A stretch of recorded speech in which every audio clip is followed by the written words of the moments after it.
Il était une fois dans un petit village entouré de montagnes, un jeune alpiniste nommé Raphaël. Il était connu pour son habileté à escalader les rochers les plus difficiles de la région, toujours avec un sourire au visage et des mots d'encouragement pour ceux qui doutaient d'eux-mêmes.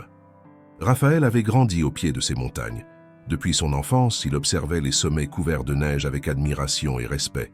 Son père, un ancien grimpeur, lui disait toujours « La montagne n'est pas notre ennemi, mon fils. Elle est notre professeur. Elle nous enseigne les limites, la patience et surtout qui nous sommes vraiment quand personne ne nous regarde. » Avec le temps, Raphaël était devenu instructeur d'escalade. Tous les jours, il emmenait des groupes de débutants sur les sentiers les plus sûrs, enseignant les techniques, partageant des expériences et transmettant la passion qu'il avait héritée de son père. Sa vie était prévisible, confortable et sûre. Il connaissait chaque pierre, chaque virage, chaque chemin de ces montagnes plus petites. Un jour, un défi lui parvint. La plus haute montagne de la région, connue sous le nom de « le géant endormi », n'avait jamais été conquise par personne du village. Beaucoup avaient essayé, peu étaient revenus sans blessure, et tous étaient revenus sans succès. La montagne était implacable, remplie de précipices traîtres et de changements climatiques soudains.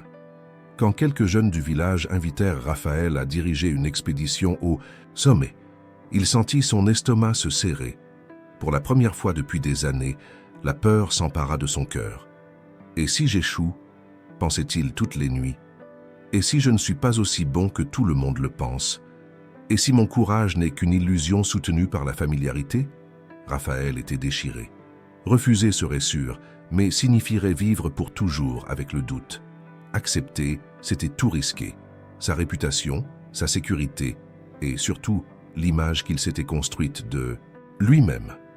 La veille de la décision finale, Raphaël monta seul jusqu'à un point élevé de la montagne plus petite, où il avait l'habitude de réfléchir. Là, il rencontra une vieille grimpeuse nommée Martha, qui vivait recluse depuis des années.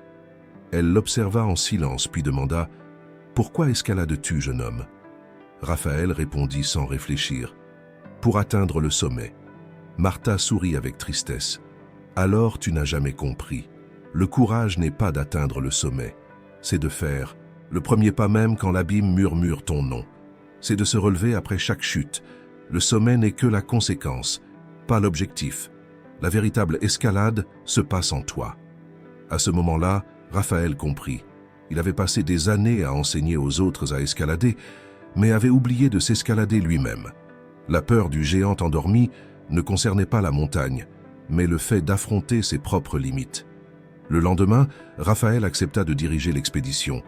Non pas parce qu'il était sûr d'atteindre le sommet, mais parce qu'il comprit que le courage n'élimine pas la peur, il la transforme en carburant.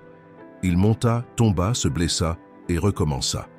Quelques jours plus tard, les larmes aux yeux et le cœur débordant, Raphaël toucha le sommet du géant endormi. La vie nous place constamment entre la zone de confort et l'abîme de l'inconnu. Le courage n'est pas l'absence de peur, c'est la décision de marcher même quand vos jambes tremblent. C'est comprendre que nous grandissons, non pas dans les endroits sûrs, mais sur les bords où le risque et la possibilité se rencontrent. Si cette histoire a touché votre cœur, partagez-la avec quelqu'un qui a besoin de trouver le courage de faire le prochain pas. Laissez votre like et continuez à suivre d'autres histoires qui transforment. Après tout, nous avons tous notre propre géant endormi qui attend d'être conquis. Quel est le vôtre ?